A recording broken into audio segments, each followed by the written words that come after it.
Nimeenda BSS. Muziki ni sehemu kubwa ya maisha yangu.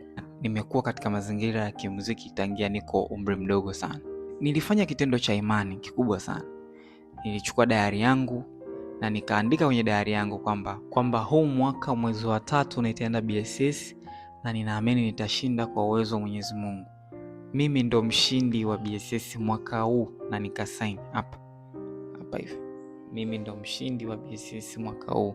Kwa kuwa Mungu ni mwaminifu siku zote, ahadi zake ni za kweli. Neno la Mungu linasema kwamba yoyote yule ambaye anaamini kwamba Mungu anaweza akafanya jambo fulani, basi litafanyika. Kitu ambacho kilitokea nilipofika BSS, round number 1 nilipita. Namshukuru Mungu, nilipita round number 1. Nilirudi round number 2 sikufanikiwa kupita. Lakini namshukuru Mungu kwa sababu huo ukawa ni mwendelezo wa safari katika maisha yangu ya sanaa.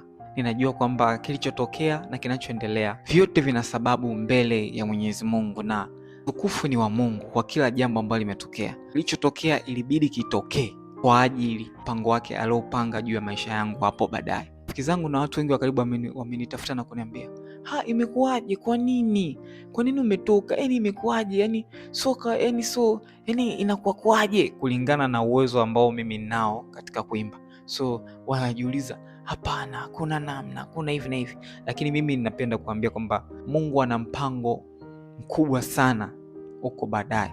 BSS ni platform kubwa ambayo inachangia sehemu kubwa sana kama msanii ambaye anataka kupiga hatua kufika mahali fulani. So glory be to God. Amen. Mungu ni mwema. Guys, mimi kwa kweli mwaka ni wangu. Ninakwenda kushinda, mimi ni mshindi BSS mwaka 2026. Nitaimba kwa bidii, nitafanya vizuri, nitajitahidi kadri ya uwezo wangu, alafu nyingine Mwenyezi Mungu namwachia yeye, kwa sababu ninaamini kwamba nitapita. Mwenyezi Mungu